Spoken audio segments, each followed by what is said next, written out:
Cecília Beck, direto dos Estados Unidos. O secretário de Estado americano, Marco Rubio, disse que uma possível reunião entre o presidente Donald Trump e o líder russo, Vladimir Putin, depende dos avanços das negociações para encerrar a guerra na Ucrânia. E aí muitos destaques, Priscila, que tivemos nessa semana com relação às conversas sobre o conflito. Tivemos, por exemplo, autoridades dos dois países, dos Estados Unidos e da Rússia, reunidas na Arábia Saudita para discutir o conflito. Tivemos manifestações de Donald Trump com relação ao plano que estaria em negociação, que estaria em evidência, inclusive com críticas a Volodymyr Zelensky, presidente da Ucrânia. Traz para a gente novidades agora que chegam dos Estados Unidos. Bem-vinda.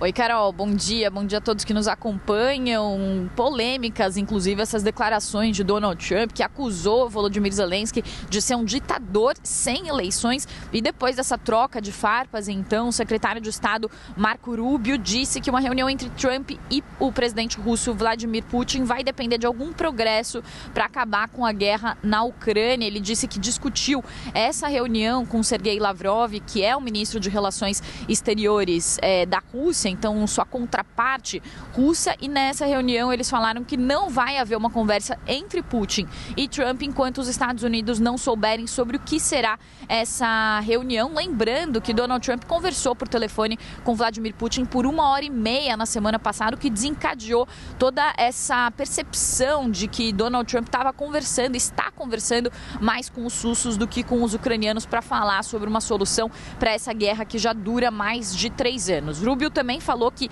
a única maneira de saber se a Rússia está falando sério ao dizer que quer acabar com a guerra é testá-los e perguntar exatamente quais são as suas exigências e o que eles estão dispostos a conceder. E ele falou que simplesmente ainda não chegaram a esse estágio. Também a tentativa de Donald Trump de acabar com a guerra deixou muitos aliados europeus preocupados, também os ucranianos. No início da semana houve uma reunião entre os líderes europeus em Paris justamente para falar sobre isso, e o presidente francês Emmanuel Macron vem aos Estados Unidos para conversar sobre essa frágil aliança agora entre os europeus e os americanos. E como você disse, Carol, também essas discussões que aconteceram na Arábia Saudita nessa semana acontecem também em meio a essa troca de farpas e as críticas de Donald Trump, que disse que Zelensky é um ditador sem eleições. Eles também falaram sobre a pressão dos Estados Unidos para fazer um acordo para explorar as riquezas naturais da Ucrânia,